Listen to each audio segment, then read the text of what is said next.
Having lived his life in the secret shadow of his sexuality, deflecting advances from females who had found him attractive, and too scared to pursue his own wild fantasies, Jim was a virgin in almost every sense of the word.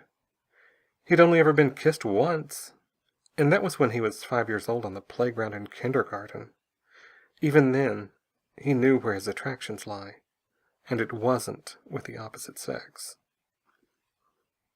Nervousness welled up in the pit of Jim's stomach as they approached the ominous door to the BDSM club. The building was unidentifiable as a club from the outside, taking on the guise of an old fire station, and the sparseness of vehicles in the parking lot suggested that it was a very exclusive establishment. Eric knocked on the door, a series of loud rhythmic taps, some kind of secret code for those inside. A man stepped out, eyeing the two of them up and down. He smiled warmly at Eric in recognition, but when his eyes landed on Jim, his face dipped into a scowl. "He's with me," Eric told the man, casting a look in Jim's direction.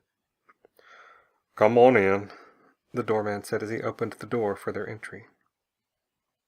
Even as they walked inside, Jim could feel the man's eyes upon him, silently telling him that he didn't belong.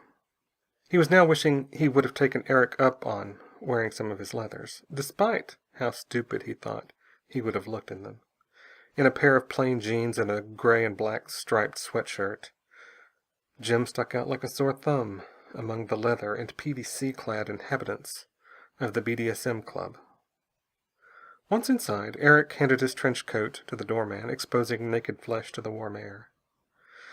He wore a leather bondage harness with big metal O-rings connecting the straps to the front and back. His bottoms were equally skimpy, a leather thong with a removable basket for his crotch, leaving little to the imagination. Eric was proud of his smooth, hairless body, and it showed. If Jim's eyes hadn't been preoccupied by other things, he might have had a hard time taking them off of his friend. There was definitely an attraction there, on Jim's side at least.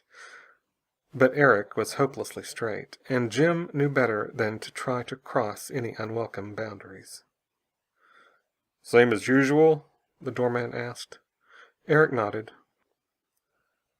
"Voyeurism room number 3 is unoccupied."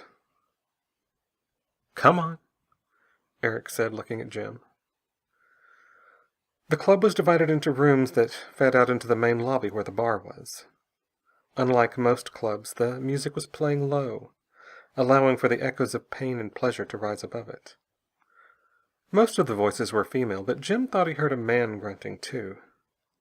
As they walked past 2 of the rooms, Jim dared to glance inside. In one of the rooms, a naked woman was tied to a St. Andrew's cross. Another woman dressed from head to toe in black PVC was cruelly twisting her nipples, causing the victim's blood-red lips to contort into an O as her thighs quivered.